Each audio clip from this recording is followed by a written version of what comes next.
Thank you for joining us. We'll kick this off. My name is Isabel Patnode. I am from Melville Road Vineyard in Consacon in Prince Edward County. And I'm joined today by Margaret Appleby and Catherine Carter from the Omafra fruit team. And we've put on, this is number 2 in the series of a couple of sessions around geotextiles. What we wanted to do with this session is really focus on the practical and share sort of some of the latest knowledge and data and research and lessons learned around geotextiles, both from a kind of a knowledge and data and research perspective, as well as practical knowledge of people with diverse systems and experiences, growers who have been doing it for a few years now. In February, we sort of focused on preparation and installation and some general aspects of geotextiles. And today we're going to focus on spring decision points. The recordings are posted or will be posted to the Prince Edward County Wine Growers Association blogs, the PECWA blog, at this link here, or if you go on the PECWA homepage and click blog, you will find it.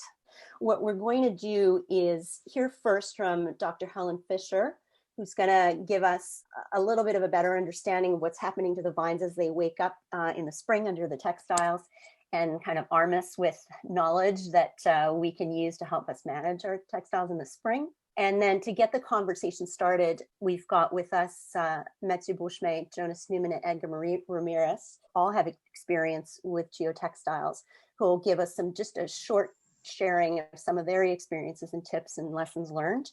And then we'll leave lots of time. We'll try to leave close to an hour for your questions, for discussion, for other growers who are on the line who want to share what they've been doing and how they do it. So with that, let me ask Dr. Fisher to get us started. Thank you very much, Isabel. And I'm going to baffle you with bullshit today, because most of what I'm going to talk about is actually detailed plant physiology. And so if you get bored, just skip to the last slide and you'll be okay. But what I do want to acknowledge is that Jim Wilworth and Jason Londo and Marcus Keller are all plant physiologists whose work I have unashamedly borrowed for this particular lecture, because they're much smarter than I am. Okay, the first thing I wanted to show you is this old standard graph that everybody's seen, where we have can you see my cursor? Yep. Okay, where you have an acclimation curve in the winter, in the fall, a period of maximum winter hardiness, and then a very rapid deacclimation period in the late winter and early spring. And this is usually where we get problems.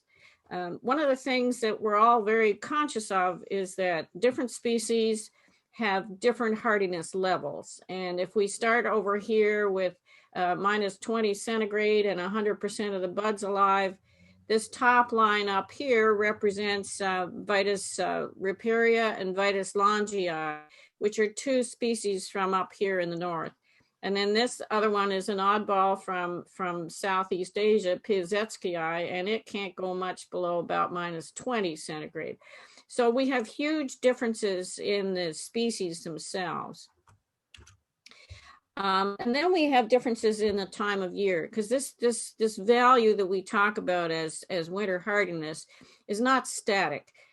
If this blue line is the early part of the winter, we're hardy up to about minus 26 centigrade before we start to lose a lot of buds.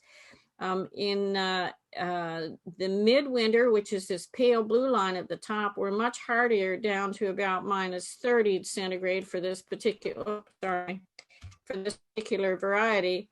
And then when we get back to spring again, we're way back down here in the lower range of hardiness. So it fluctuates over time. And then it fluctuates by season. So if this is Cabernet Franc from many years, from 2009 through to 2014, we've got a differences in the acclimation rate, here in the fall, but we also have huge differences in the deacclimation rate in the spring. This green line up here is 2011 and 12, which was the year we had incredibly warm spring weather, and we had serious frost injury to the apple crop and much of the tender fruit crop, and some injury to grapevines as well that spring because the deacclimation rate was so rapid.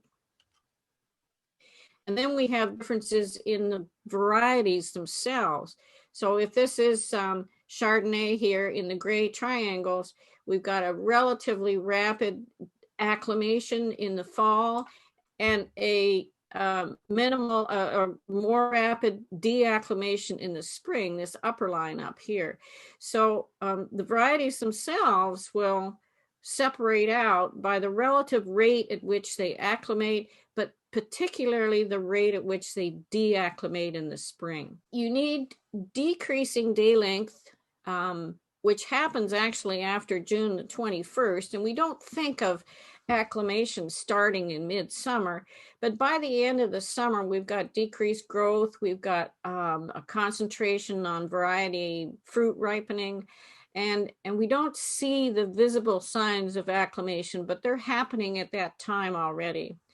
And then in the fall, we need these cold but variable temperatures after about mid-September. And if it's just straight cold and you don't get a diurnal variation, the acclimation value seems to be slower to accumulate. But if we get variable temperatures, so above and below zero for quite a number of episodes, then we will increase the rate of acclimation. The genetics of the variety itself, though, will determine how far down that curve that variety will actually get. We can do lots of things to enhance the ability to acclimate in that we can manage crop, we can have clean, healthy vines under a good carbohydrate balance when they go into dormancy. But the absolute value of Syrah is going to be a whole lot higher than the absolute value of Marquette, right? So the genetics are critical as well. In order, we have the wild species from the north here, like Riparia and Longii. And then we have northern varieties like the northern Labrusca varieties, plus the hybrid varieties that have Riparia in them. And then we have the more northerly vinifera varieties such as Riesling and even Chardonnay. And then we have the southern vinifera varieties, the ones that if we want to grow them, we got to put them in a greenhouse. So there's a lot of variability within the genus, and there's a lot of variability within the species itself. And repeated cold events in the fall and early winter will actually speed up acclimation. And a very warm, delayed fall will actually delay it. And we've seen that happen a few years back. So the other thing we have to think about is what happens during the winter. And here we have this term called chilling hours. And they're a little problematic to count because it's always a little hard to know when to start. Do you start when the leaves have defoliated, or do you start when you get a specific mean temperature? But what they really mean is the accumulation of hours below 10 centigrade between about 10 or 8 to 10 and 0. So it's above freezing, but still it's important that they accumulate a lot of hours of that type. And the actual definition means that you're going to have a number of hours accumulated at that point that will allow you 100% bud break in the future.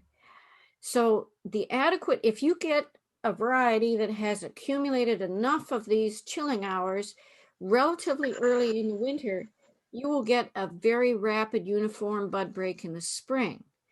And during that time, this growth regulator, abscisic acid, increases very rapidly, and it acts as a brake on any future growth and any future meristematic activity. So at this point, we've got vines in what we call endodormancy, or complete rest. And they'll stay like that biochemically until the chilling hours have been fulfilled. So until you get this accumulated time frame at 0 to 10, then endodormancy cannot be broken. Now, once both endodormancy, the biochemical endodormancy, and the chilling requirements have been met, then we're into what we call ecodormancy or quiescence. And the plants at this point become vulnerable to warm temperatures. And the only thing stopping these vines from actually growing are the environmental conditions, which are restricting the ability to grow. So you have temperatures that are too low and do not allow for meristematic activity. And the chilling requirements are met gradually over winter. So if you get a timeline from about mid to late September, maybe early October, depending on when you have senescence, and you accumulate about 800 hours at that rate, that seems to be the inflection point at which you start to get susceptibility to warming temperatures. So if you took cuttings in the middle of winter or early winter and you've got roughly 400 chilling hours, you're going to get very, very little change when you warm them up. If you have ever tried to take cuttings in November and early December, they are damn near impossible to get to grow. But as soon as you pass this 800 chilling hours inflection point, then the buds start to lose hardiness. Slowly at first, but once you reach 1500 chilling hours, the buds lose hardiness extremely rapidly when temperatures warm up. So it's not quite a straight line, but the more you accumulate in terms of these chilling hours, the faster you will have susceptibility to warm temperatures. Those with a slower acclimation rate are usually slower to break bud. And we saw that in that previous graph. I think I have it in the next slide. Those with faster, more profound acclimation, such as many of the varieties that have Vitis riparia or Vitis labrusca in them, are usually much faster to break bud in the spring. This is kind of an evolutionary thing in that when you're up in a very cold district, you don't want to break bud early, but when it does finally wake up, warm up, you want them to wake up quickly. So you have a short growing season, but profound cold in the middle of winter, and that maintains the ecodormancy because the endodormancy is met very quickly in the early part of the winter. And again, this 800 hours of chilling seems to be common amongst all varieties, but the rate of deacclimation actually separates the varieties themselves. So Concord, being a more northerly variety, will deacclimate more rapidly than Riesling, and Riesling, being a more northerly vinifera, will deacclimate more rapidly than Cabernet Sauvignon. The relative timing of the bud break is also closely linked to the rate of deacclimation. So if you've got a vinifera multi-species hybrid with riparia in it, like Bacco, it breaks bud early in the spring, but it also acclimates very rapidly in the fall. Right? The northerners are more reactive to spring temperatures than the southerners. So here again, we have a quick look at Cabernet Franc, and in the fall period, the fall temperatures will directly affect the rate of acclimation. So in these three upper lines, 2009, 2013, 14, and 2011, 12, acclimation in the fall was relatively slow. And then deacclimation in the spring, when temperatures warm up, was very fast, particularly in 2011 and 12, as I mentioned earlier. And then if you compare varieties, here we have Chardonnay in the gray triangles, acclimates faster in the spring, in the fall than Cabernet Sauvignon, and deacclimates faster in the spring than Cabernet Sauvignon. So here we get the separation of varieties in terms of rate of acclimation and deacclimation. And then when we look at the effect of the accumulation of chilling hours, pardon me, your loss of hardiness over time, if you subject these to warming temperatures, when you have less than 400 chilling hours, the loss of hardiness is very slow and very gradual. But if you're partway through the winter and you've accumulated over 800 chilling hours, you have an exponentially higher rate of hardiness loss. And over 1,500 chilling hours, you get an extremely rapid loss of winter hardiness over time when you're subjecting these vines to warm temperatures. So what happens actually in the spring? We have a very visible transition from dormancy when we see sap bleeding. And sap bleeding is initiated by the soil temperatures in cold regions, moisture in arid regions, and in some cases, clonal rootstock interaction may affect it, but these are very difficult to quantify over more than a site-specific experiment.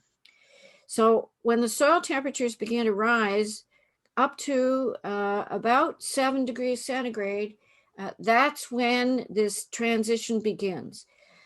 It may stop and restart as the soil temperature fluctuates, but soil temperatures tend to be pretty steady and pretty well buffered to extreme temperature changes.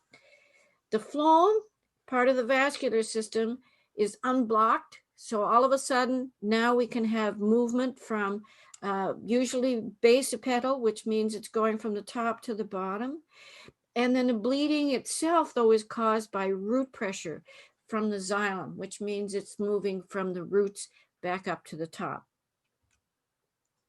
Just to refresh your grade 12 biology, if you take a cross section of any kind of a vascular plant, you have this area called a cambium layer, and the cambium layer is this meristematic zone that produces phloem to the outside and xylem to the xylem to the inside, and this is what begins to reactivate in the spring. So the xylem is the water conduit, always acropetal, meaning always from the roots to the top of the vine. The phloem, which is to the outside of the xylem, is external to the cambium, and it's often very short-lived cells, but it carries mainly metabolites, usually in a basipetal direction, which means from the top to the bottom, because you're producing metabolites in the leaves, but sometimes bidirectional, particularly this time of year when you don't have any leaves that are generating sugars. And then the cambial area is in this bit in the middle that actually produces the cells on either side. So what happens? We get these droplets. We've all seen it in the spring when we're pruning, especially pruning late and it's started to get warm. And you'll get these drops of fluid. Sometimes you'll get saprophytic fungi growing on the sugars. So you get these weird bright orange fungal growth on the outside, but that just means that there's sugar in there that they can feed on. And then this is the beginning of our bud break. They've got slightly separated scales. It's about section 1 or 2, maybe on the Eichhorn-Lorentz scale, if you use that for measuring vine growth. So what is this root pressure? Well, once you start to get metabolic activity that's triggered by soil temperature. So as soon as the soil, grapes are much more sensitive to soil temperature in the spring than they are actually to air temperature. So the roots in direct contact with the soil are starting to warm up. And then you get the metabolic activity triggering flow of solutes within the xylem. So you get organic acids, amino acids, calcium and potassium these two ions are particularly important because they govern a lot of cell responses to external conditions. And there's only about 10% sugar in there, but most of it is these organic acids, amino acids, calcium, and potassium. So once you start to get an increase in solutes, then you disturb the osmotic potential of the xylem sap. This just means that you got lots of stuff concentrated in that fluid, so it actually attracts water from the soil into those cells in order to increase the water content. And as a result of this rapid movement of water into the roots, you get a positive pressure being built up of considerable magnitude in terms of plants, like up to about 0.4 megapascals. Now, 0.1 megapascals can support a water column of up to 10 meters. That's like 33, 34 feet. And we don't have too many grapevines that height unless we're looking at wild ones. So this water under positive pressure is what's exuded on those pruning cuts that you'll see in the spring. And it also acts to rehydrate the dormant buds. So now your buds that have been dehydrated as a means of winter protection are now rehydrated and have joined the vascular system of the whole plant. So your vascular system, the xylem activates first because we've got our soil is warming up. We need to have movement from the soil into the plant and then up the vascular system of the plant. So the xylem starts working first. And then the phloem starts to reactivate because now you've got to start moving metabolites from the bud that is now starting to grow back into the rest of the system. However, the energy required for cell division from the remobilized starches and sugars has to be derived from the permanent structures at this point because we don't have any leaves yet, right? So we're not photosynthesizing, we're not creating new metabolites, we have to reutilize the old ones. This is why it is so critical, pardon me, that your vine is in good shape in the fall. When we have overcropped vines, we've had vines that have been badly defoliated with downy mildew and have had to regenerate a whole new set of leaves, or we've had vines that have just generally had a very poor season. They go into the fall compromised in terms of carbohydrates, and they not only cannot acclimate properly and reorganize their metabolites to the point of protecting cell structures, they can't reawaken properly either in the spring. So the starch breakdown that is broken down to sugars is accelerated by gibberellin. And gibberellin is another growth regulator that is now being produced because you have this vertical movement of nutrients within the newly awakened grapevine. So we got a whole lot of other things floating around that are growth regulators that go in various directions. Cytokinins activate cell division, and they're produced in the roots. And the roots, being the part that is awakening first, they are now being developed, the cytokinins that is, and then they're moved across to the top to the awakening buds. And once they get there, then we start to get cell division in the buds. And once the cell division starts in the buds, they start to produce auxins. Auxins are another growth regulator that also either it can reduce cell division, but it can also accelerate cell division depending on where it is. So these auxins now move precipitally. They go down to the bottom, to the roots, and they help to get the cambial areas all tuned up for more active division as they pass down through the whole grapevine. So it's like this wave of waking up to metabolic improvement as these auxins move down towards the roots. So the cambium layer then begins active division. So now we're getting everything going back together again. The xylem is being replaced. The phloem is being replaced. We've got active movement up and down the grapevine. And so we've got a renewed vascular system. And this is moving all of these components, the cytokinins, the auxins, and the gibberellins that are also being developed. The other growth regulator, ABA, that was so important in the fall, now declines very rapidly. So the whole vine now is more sensitive to the cytokinin and auxin messaging. In other words, it can start growing again. So let's put all of that gibberish into one little diagram. As number one down here in the bottom, as the soil temperature increases to 7, metabolic activity is restored in the roots. As this metabolic activity is restored, we get cytokinins, calcium, potassium, solutes of various sorts, and they begin to move, triggered by the rapid influx of water. This being governed by the differences in osmotic pressure of the xylem cells. So they're going to move up the vine, okay? Sorry. Once they get to the top, then we start to get cell division here in the apical meristems of these dormant buds. Oh, it's going to happen again. I knew it. Sorry, I got this mouse, it's too sensitive.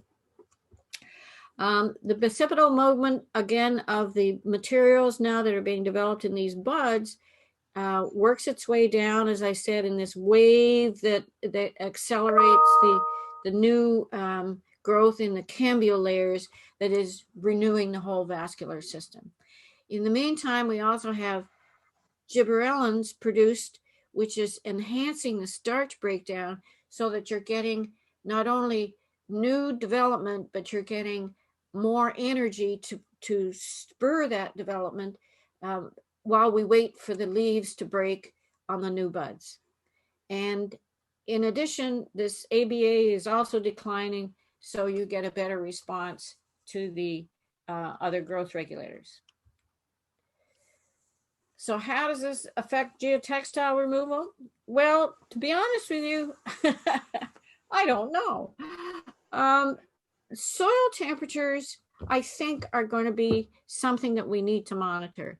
Soil temperature is not hard to measure, but it's hard to measure it in the right place. The grapes don't have roots right at the surface. Grapes have roots that will extend probably down to almost a meter, depending on your soil type. Although some of you in the county don't have much soil in certain spots. But you need to have a soil temperature that reflects what the plant is actually undergoing. Soil temperatures don't change very fast. I just got a message here that my internet is unstable, but hopefully we will carry on. Soil temperature doesn't change very much simply because of the vast expanse that it represents. And dry soils will warm up much faster than wet soil. So depending on the soil type you've got on your farm, and depending on how much stone there is in it, they will warm up differently, right? So you need to measure the soil temperature in an area that's going to be reflective of where you have the geotextiles, the vines planted that are covered with the geotextiles. And they change much more slowly and gradually than air temperatures, although one will follow the other. And they're usually very stable below about 10 to 15 centimeters.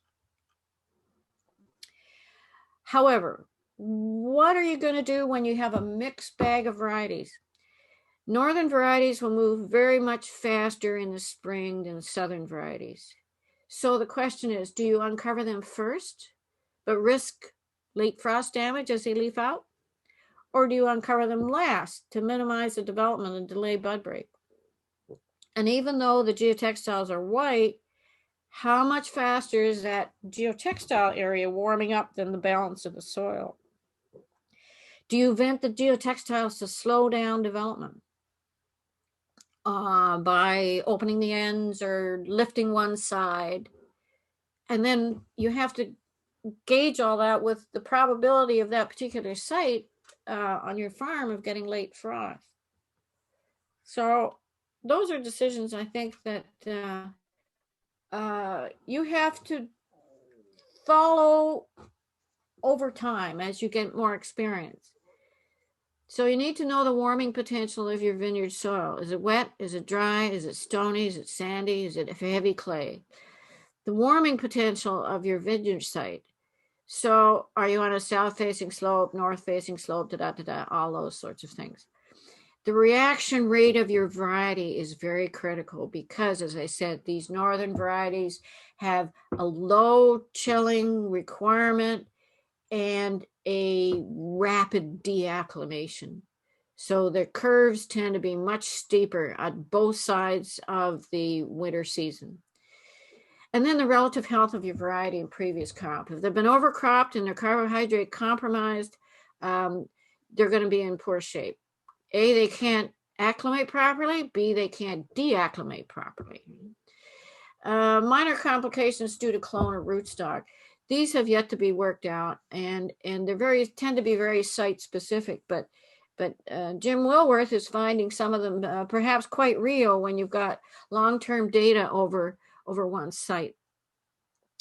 And then the lack of chilling is probably irrelevant in our climate at the moment, right? But we don't really know that for sure. So what's the answer? Well, it's a whole lot better than burying grapevines, as all of you know. And there are different kinds of risks with burying versus geotextile. Risks in burying tend to subject the vines to conditions that they weren't designed for. A cane, this nice brown lignified bark on this cane is not designed to be underground and be wet. This very healthy looking bud, the primary and a secondary here, is not designed for anaerobic respiration, which is what happens in wet soil underground. And if you get anaerobic respiration as opposed to conventional oxidative respiration, you will get alcohol developed because the diversion of that particular part of the metabolism goes to alcohol production in the absence of oxygen. So you get literally fermentation inside these buds. You get fungi inside these buds. You get all those other issues, and so your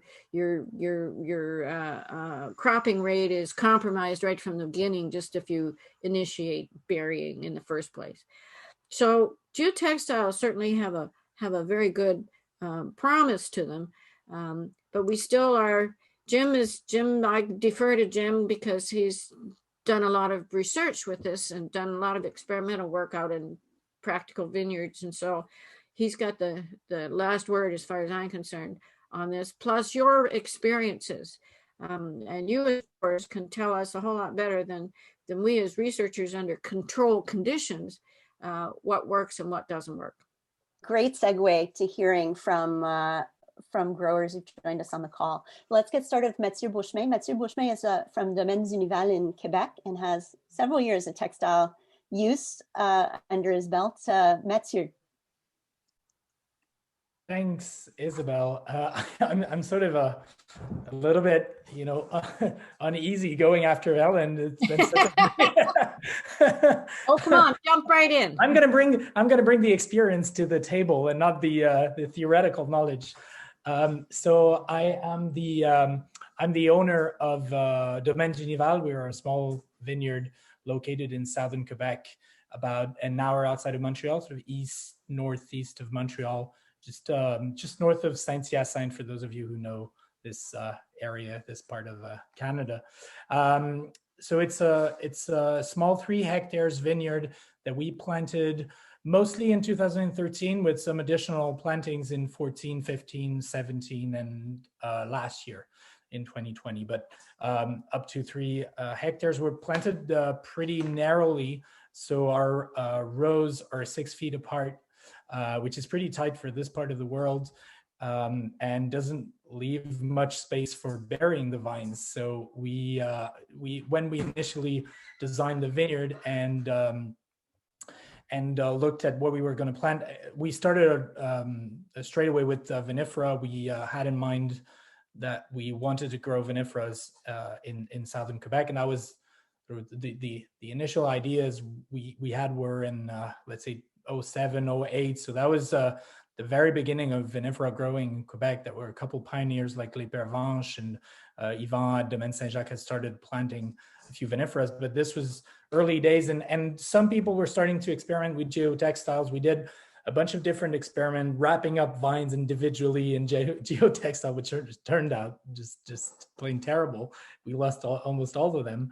But then we experimented with a number of different ways of covering the vines, and always looking at is there a possibility that the ways we're trying out is scalable, that we can do that for kilometers and kilometers and kilometers of rows, because we didn't want to bury and unbury vines, but we had to have a system that was going to be, workable on a large scale. So with our 3 hectares, we have about 14 kilometers of rows total, 15,000 vines. So it's not a big vineyard, but it's all under geotextiles. We grow Pinot Noir, we grow Gamarette, which is a Swiss variety. We grow Vidal, that is all under geotextiles also, because in Quebec, Vidal is, if you plan on not burying Vidal, you're looking at not having a crop almost every year. So so Vidal, we have a small planting, experimental planting of Albarino and a couple other varieties. Just for trials.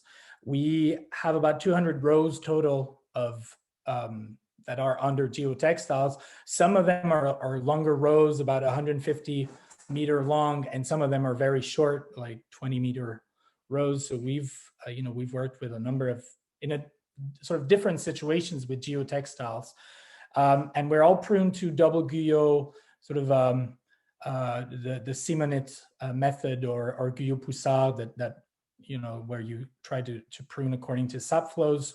The 15,000 vines get pruned in the fall, sort of roughly between November, let's say October 27th to November 10th, 12th.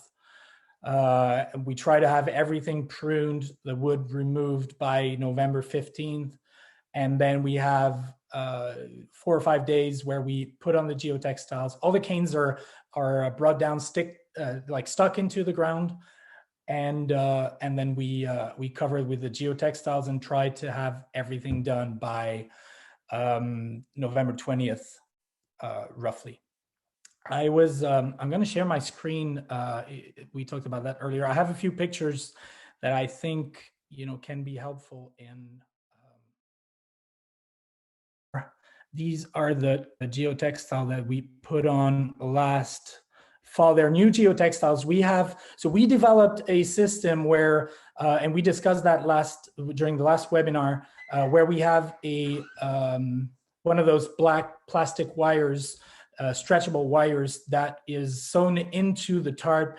I don't know if you see my cursor, I think you probably do, but in this part here, it's basically sewn into the tarp. There's a little hoop, and the wire goes through this.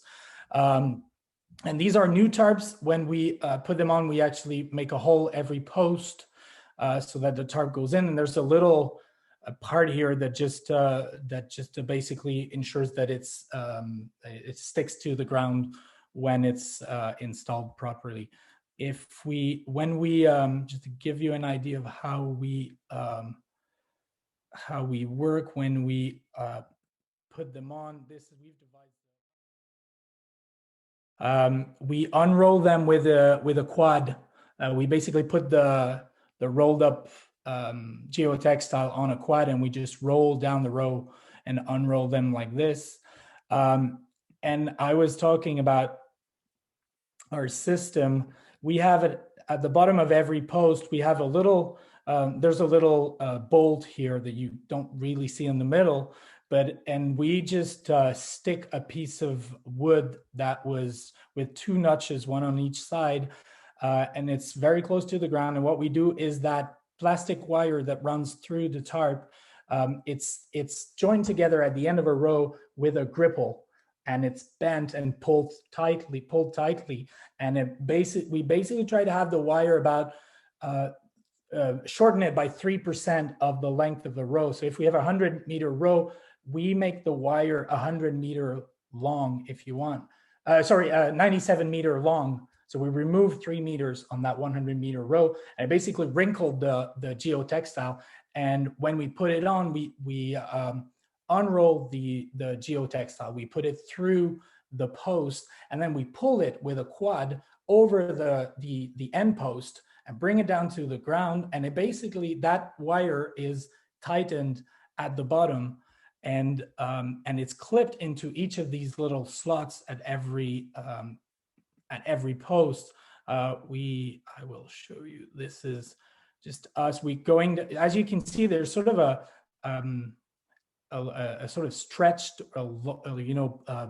hard or tightened wire at the bottom, and it's clipped at every post. And this way we don't have anything that's put into the ground, and we can actually put on the geotextiles even if the ground is frozen, which was one of our worries with geotextiles. Or one last little thing is, this is what not to do. This is how we unroll. This was in 2018. I don't know if you saw the video properly. We actually had some snow, like an unexpected 20 centimeter of snow before putting on the geotextile. That was November 21st of 2018. We ended up putting the geotextiles over that snow, which was a terrible idea, but we had no choice because the day after they were forecasting -24. So we decided we just were going to put on the geotextiles anyway. And obviously we knew that the snow would insulate and prevent the heat from the ground from warming that air under the tent. And we actually lost about, anywhere between 40 to 80% of primary and secondary buds in most of our blocks because of that. But just to give you an idea of what not to do. And if that happens, what we ended up doing afterwards is using, and that looks crazy, but we did it and it works fine. So just using a slow blower and just removing the snow underneath the vines before putting on the geotextiles. And we've resorted to that in 2019 because we had some blocks where it snowed before we were able to put on the geotextiles, but it works. So just like one little piece of advice, if that ever happens to you. And because we're talking about springtime, this will give you a little bit of an idea of what this looks like in the spring. So we have a site that is a south-facing slope where we normally lose the snow about 2 to 3 weeks before the rest of the vineyard. So Helen Fisher was talking about, depending on the slope, how it warms up. We always work in that block first. And as soon as our experience around springtime removal of geotextile is, as soon as we can do whatever we can do, we do it. So as soon as we can, around each post, we actually put a little scarf on that is there to make sure that it's nice and tight during the winter. As soon as we can take them off, we take them off. As soon as we can open the end of the rows, we open them. As soon as we can lift one side or both sides of the geotextiles, we do it. Unless they're forecasting, let's say it warms up and then they're forecasting -15, in 2 days, we'll leave them on. But as soon as we have a pretty good idea of the weather pattern and that we know it's not going to get to like -15, -16 Celsius, even if it gets down to -10 forecasted, we will lift the geotextiles. And with the wire in them, it's easy to clip them onto the posts and leave them there to hang and dry. And once they're up, there's not really any issue. They can stay in the field for a while until it's dry, and we can roll them. And we roll them, and I think I'm gonna end with this and leave it up to other people. We roll them with, a bunch of people have different ways of rolling the geotextiles. It's just it's a roller that works with a little hydraulic motor. A lot of people in Quebec drive down the roads with a tractor and roll at the same time. We actually pull the geotextile. We park the tractor at the end of the row, and we pull the geotextile in with the hydraulic driven motor. It works, I think, in our case because, thank you, Isabel. It works because we have, how do you say that in English? Basically, say it in French. La couture, so what's sewn. What's sewn, yeah. Yeah, because there's the plastic wire, but because the little hoop is sewn, there's basically a non-stretchable wire that means that we can pull, and that takes the whole the pull, and it doesn't pull the geotextile apart, or it doesn't ruin it, the fibers and so on. That allows us to pull it. I don't know how it will work, if it would work if we didn't have that piece of wire sewn into the geotextile. Anyways, I spoke a lot, but that gives you an idea of how we work and what we do in the spring. And just one little note is, and that's something that I don't know, we've experienced, because we have slopes in most of our, or in a lot of our blocks, and that might not be something that a lot of people have experienced, but it's been confirmed by other people in Quebec. Under the geotextile during the winter, temperatures you get the same cold air pooling at the bottom effect as you get in springtime on cold sites and cold pockets. So we systematically have about 5, 6, 7 degrees Celsius colder air at the bottom of the slope under the geotextile compared to at the top of the slope. So that's something to think about if you have a slope. And I don't have a solution. We've given some thought about doing small openings, trying to create a little bit of air movement so that air would mix. I'm not sure if it would work, but anyway, just something to think about. It's quite often we'll have a little bit more bud damage at the bottom of the rows compared to the top if we've had some very limited conditions in terms of temperatures. Thanks, Matthieu, and it's great to have the visuals. Jonas, what do you guys do in the spring? And you may have to click unmute to unmute yourself. Perfect. Yeah, can you hear me? Yes, this is Jonas Newman from Hinterland Wine Company in Hillier in Prince Edward County. Hi, everyone. I get to follow Helen and Matthieu. So we started playing with textiles in 2017. We did an acre of Pinot Gris, and then in 2018 we did Pinot Noir, an acre again. And then last year we switched the whole farm. We had good success. We've been making tons of mistakes and developing different systems and all that, but we've felt over the last couple of years that our yields have improved enough, the quality's improved enough, and just the sense of control that we have over the farm when we're not dehilling and fighting mud and all the things that Helen was talking about in terms of what happens when you bury the vines. In terms of the spring, we started today. We took 5 acres of over 12 off today, and we'll take the rest off tomorrow. My feeling is that once I do everything by feel. I don't have the same science brain that Helen does and the experience that Matthieu does, but I just feel like once the temperature, once you feel it sort of break, that sort of spring feeling, it's not useful to have the textiles on anymore. They're just, the idea is to get the vine experiencing the natural light cycles, get it experiencing the natural temperatures as quickly as possible. What I noticed today, though, when we started pulling them off, is that there's a substantial weed growth already underneath the textiles, which to me suggests that there is some more warmth underneath. There's nothing in the middle of the rows. It's all just right underneath the textiles. So I think it was the right call.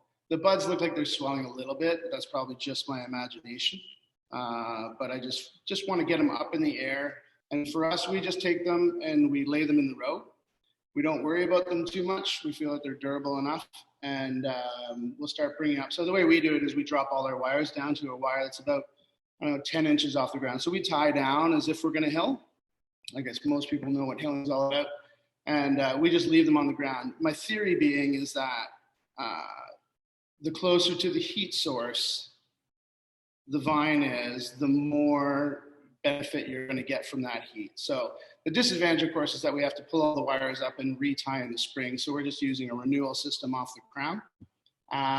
And so our goal today and tomorrow, we just get them out in the air.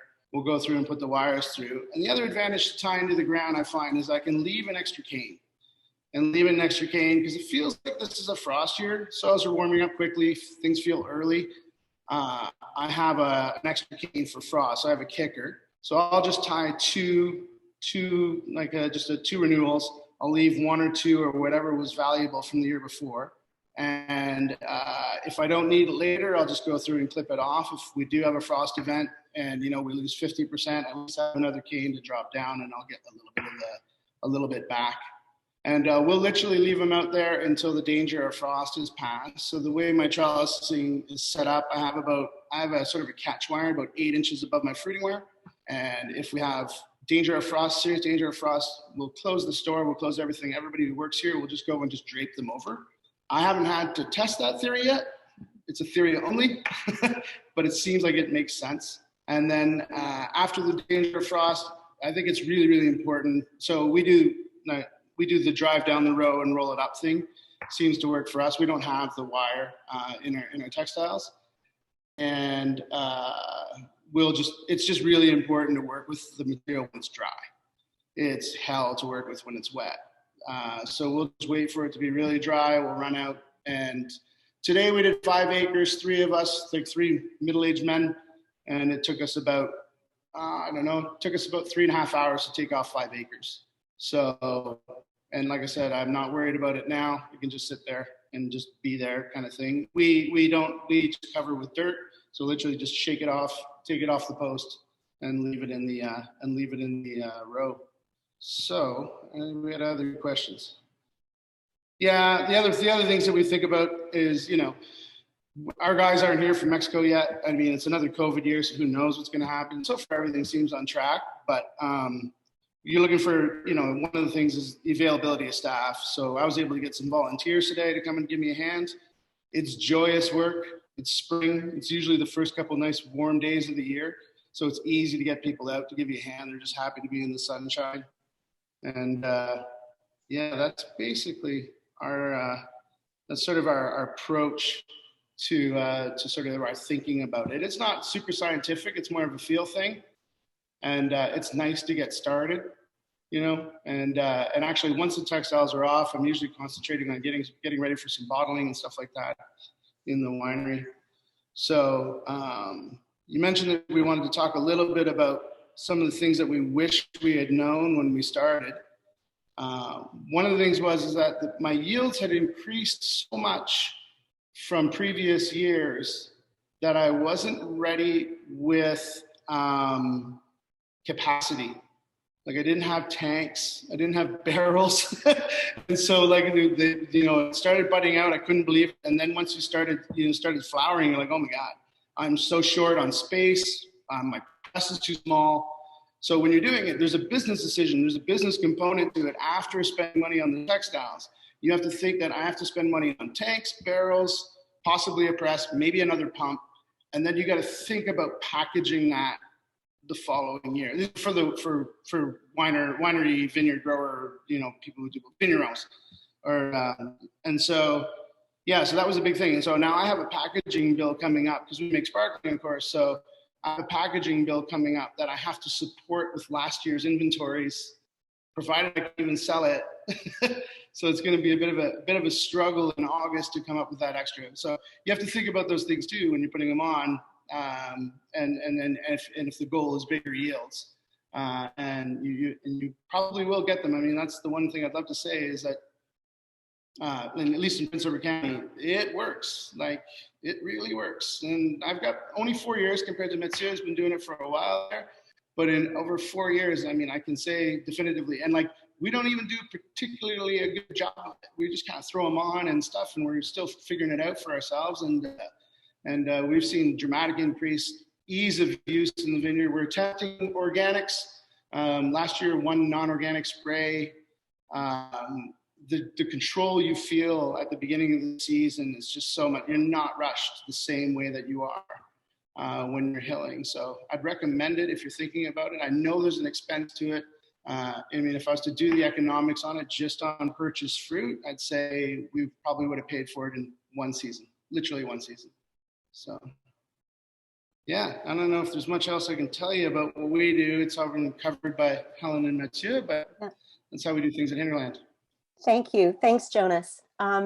Edgar, how do you guys go about things, especially in the spring? Edgar Ramirez is from Ramirez Family Vineyard and also Pleasant Valley Hops here in Hillier and Prince Edward County. Hi, Edgar. Hi, everybody. Yes, I've been growing business for 20 years. Hops growing 7 years. Geotextile, I only have 2 years with the geotextile.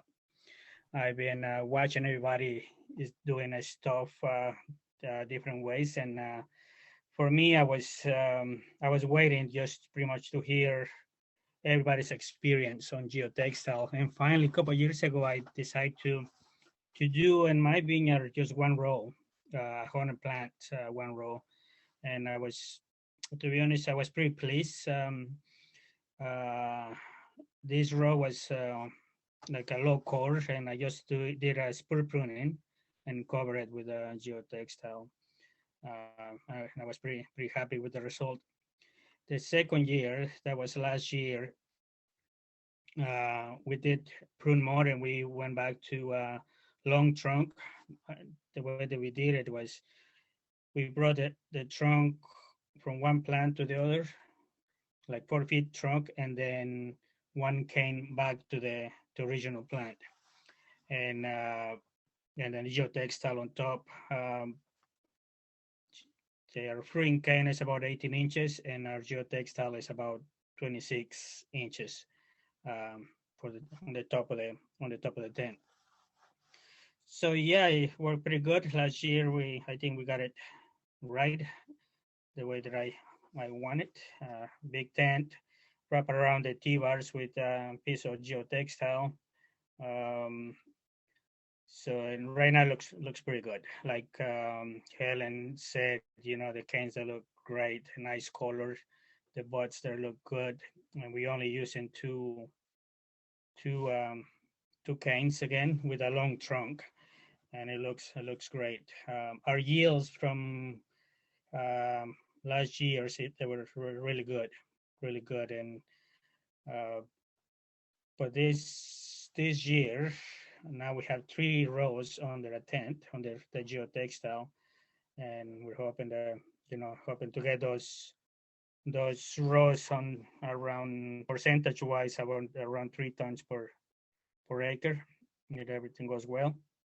In the springtime, right now, a couple of weeks ago, when we got the nice weather, I opened the T-bars, and the wrap around the T-bars, I opened them, and also I opened the ends too.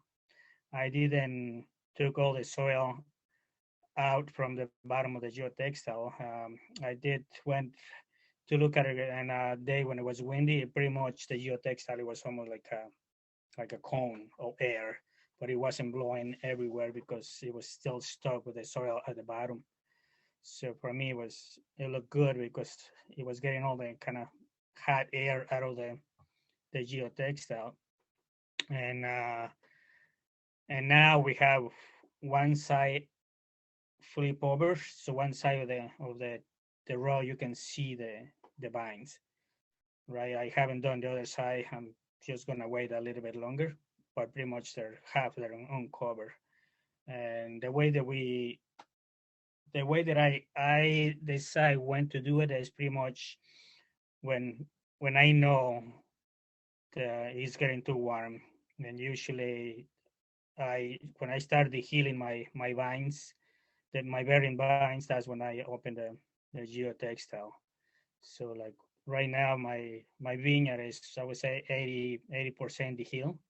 So and my geotextile is open.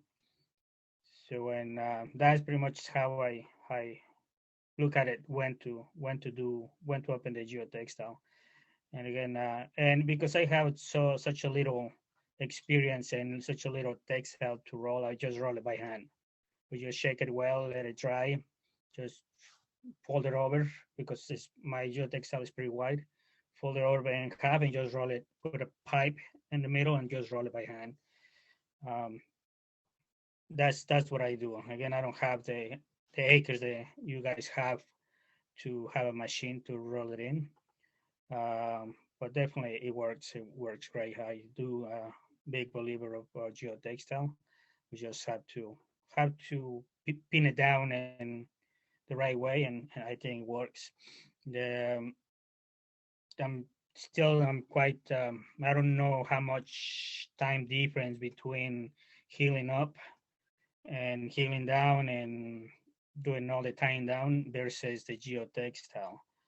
Again, I don't have a lot of acres to do it, so I don't have any numbers to give to people that this takes this many hours per row or per acre or per whatever. And the one thing that I would like to know from you guys, or maybe later if I do it, is that just to compare timelines, like the cost of the materials, the made of the machine, and also storing all the geotextile, right? Because now you need some kind of room to put all the geotextile inside. So and just to see how that's gonna balance the tonnage, the cost, and all that. But again, I think that's gonna come later for me. But I would like to know from you guys how is the compare with that. And pretty much that's the way I do it. Again, I'm just a couple years into it, just few rows, and so far I'm pretty pleased. Thank you. Well, thanks, Edgar. That's great. And Jonas and Matthieu and Helen, it's a good discussion on what's happening there and what people are doing.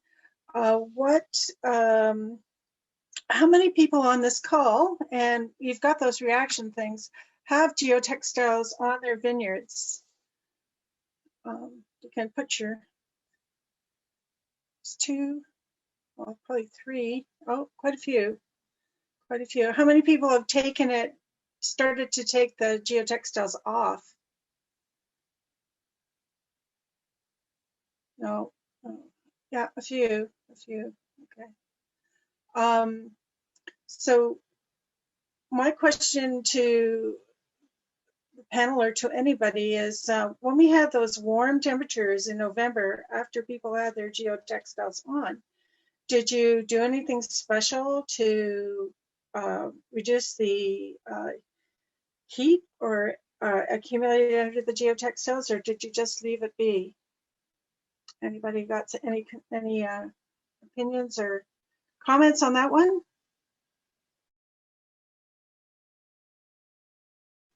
Hi. Yeah, in November, we didn't do anything really to sort of mitigate the fall. The one thing I did notice though is that as we were tying down, I noticed and we were cropped fairly heavy, like the biggest we've ever seen here at Hinterland anyway, and I felt like we were overcropped, mostly having to do with that we had some green and that sort of like that maroon colored tip on the shoots, and I felt like it didn't really.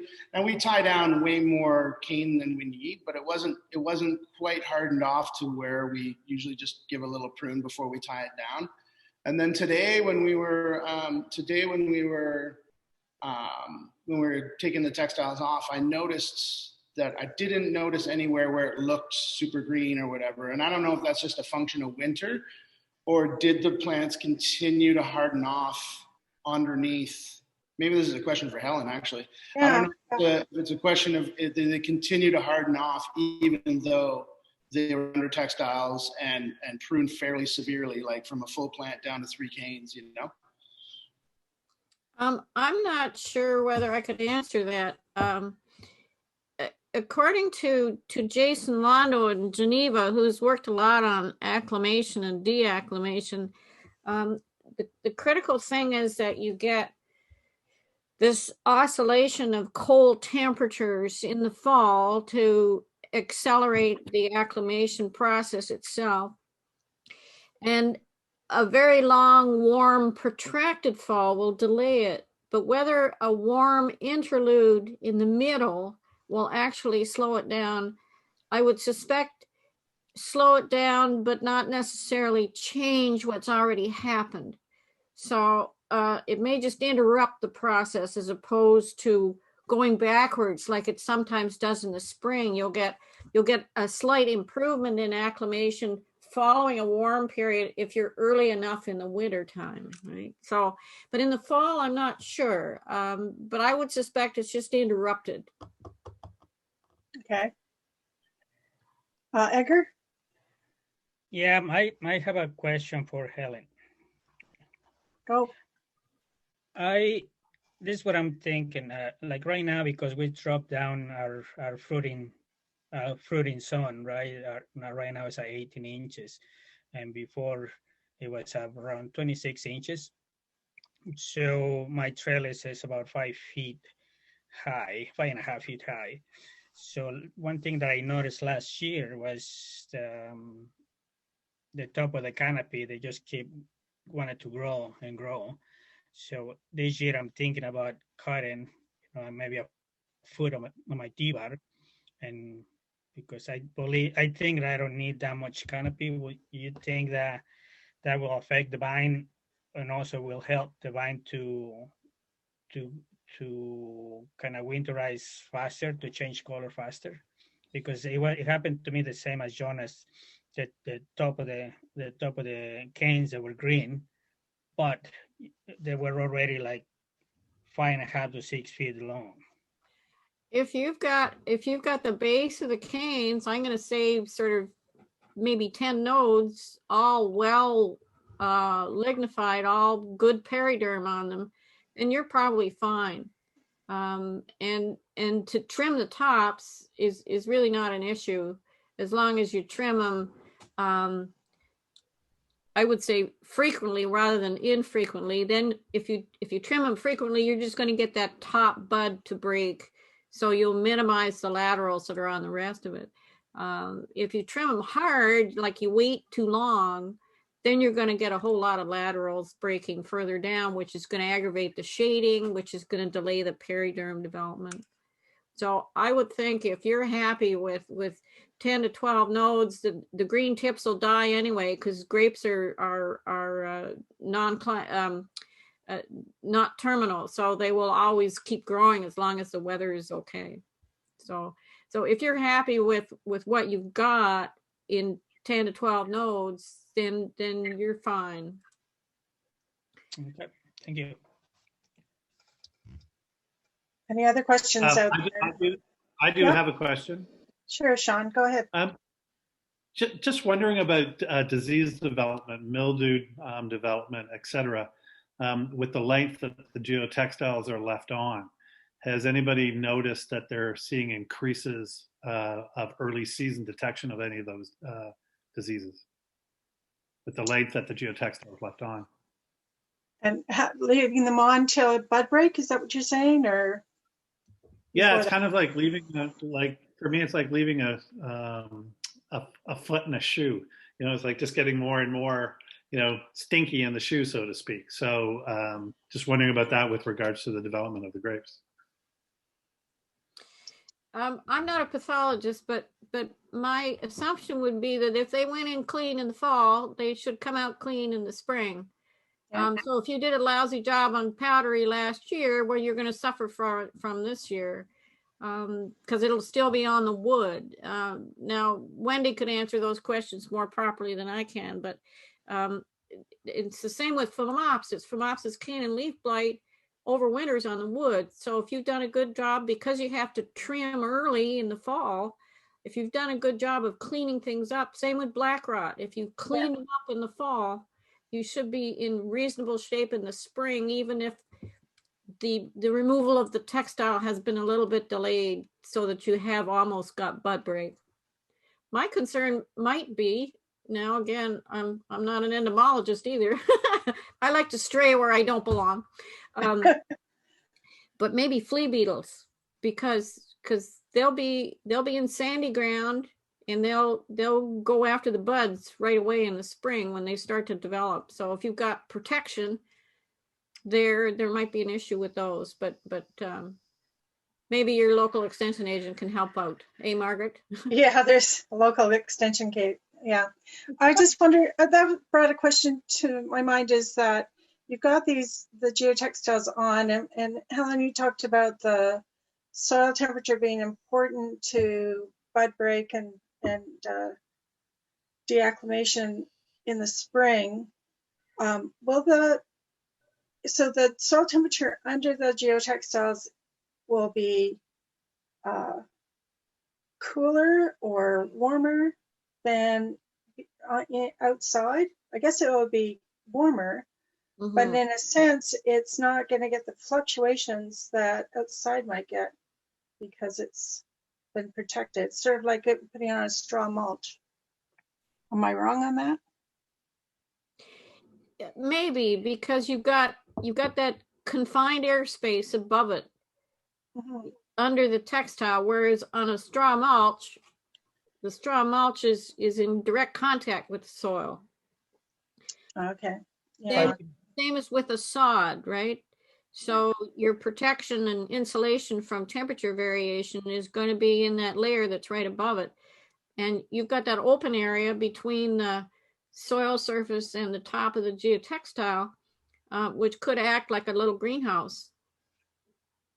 So if I can jump in, Helen and Margaret, Les Pervenches in Quebec has been using geotextiles for a long, long time with straw mulch underneath. And what they find is that, on any given year, whenever we're done removing the geotextiles and they're done, if they try to remove the straw, it's still frozen underneath. Yeah. So straw really keeps temperatures down, which doesn't happen with geotextile. With geotextile, it really does warm up. I've never measured soil temperature underneath the geotextile, but the air gets so warm under there that I would imagine that soil also warms up, and a lot more underneath the geotextiles than underneath the straw. Okay. And you get larger fluctuations in the winter. When there's some snow, you get less temperature variation underneath the geotextiles, but in the spring it's completely the reverse. You get much higher fluctuations because there's no snow. So during the nighttime, it will go down to almost the same temperature as outside, just a few degrees more. But when there's sun during the day, it will warm up a lot. Like, we've recorded temperatures above 30 degrees underneath the geotextiles in the spring when it's 16, 17 degrees Celsius full sun. So do you find in the winter time or early spring that your bud break isn't as variable as with the straw mulch than it is without the straw mulch in the geotextiles? We don't have straw mulch at our place. Les Pervenches does. They've always had a pretty good and even bud break. So do we when we don't, put geotextiles over snow. But but I wouldn't be able to say if it's better or worse with the straw. But I think it does help mitigate extreme events if you do get them, having the straw. But it depends on your site whether or not it's a good investment to do it year in, year out for that 1 in 10, 1 in 20 year, 1 in 30 year. Do they have any problems with mice damage or anything with the straw? Because I know some of the vineyards that have had rodent issues. everyone that works with geotextiles, I would, I would bet on it. It's going to have mice problem at some point. So you have to get geared up for it. Whether you have a straw mulch or not, you're basically building a house that's warm, it's got food, protected from predators all throughout winter. So you're basically inviting them. A lot of people have been used, rodenticide, or I don't know how you'd call it, like poison, or for controlling. We're organic. We don't resort to that, and we've been doing for like 5 years now. We have a little, like, very basic mouse trap at the end of every row with peanut butter, and we have Velcros so we can open the row ends. And so we have about 400 of those in the vineyard. We set them up in the fall. It takes like 1 day to put everything there. We do like 2 or 3 turns. Early winter, we like remove whatever's been caught and we rearm them. And after Christmas, we don't check them anymore, and we almost don't have any problems anymore. So Edgar, you had your hand up? Edgar, yeah? Yeah, I have the same experiences. I haven't seen any damage from mouse under the geotextile.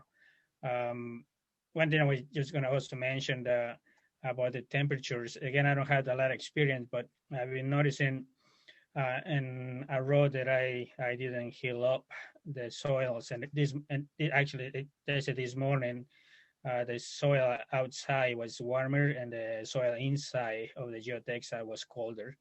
But in the afternoons, like by now, is the other way. The soil temperature outside is colder than the soil temperature on the geotextile.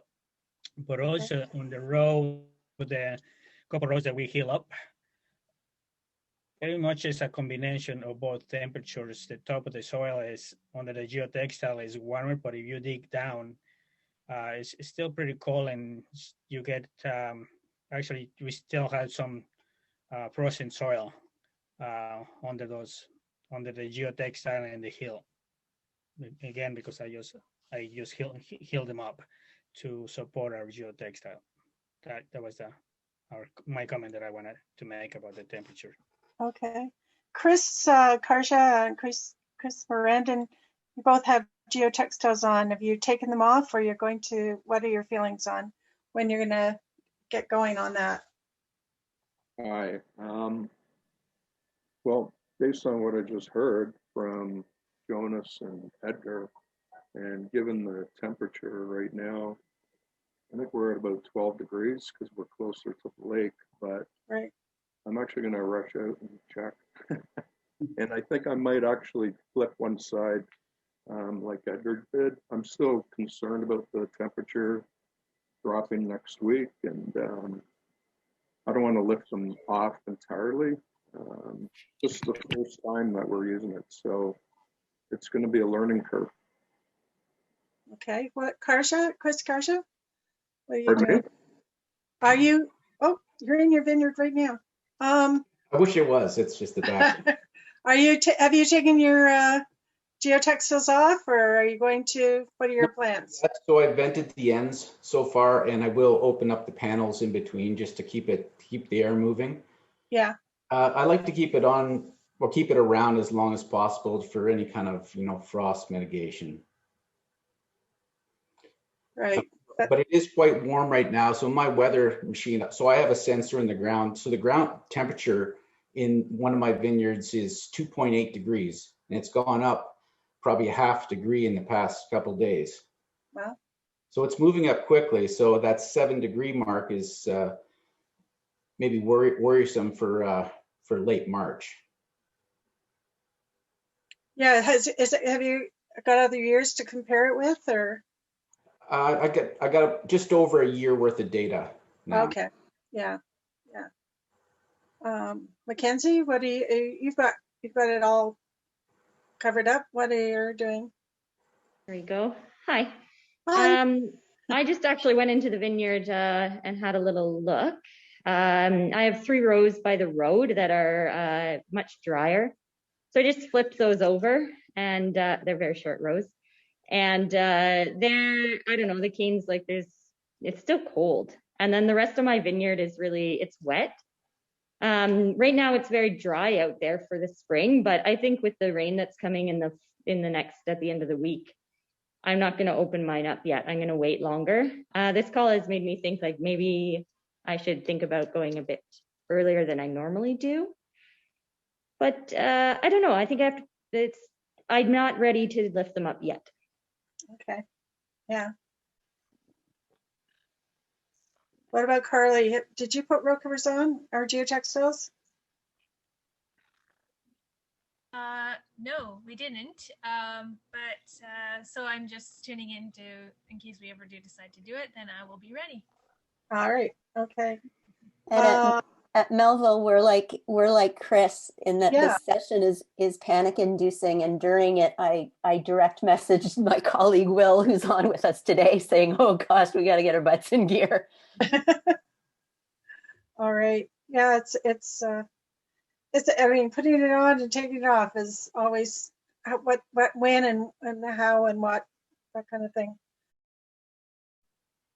Sorry, Margaret, I have a question for Chris. Quick question.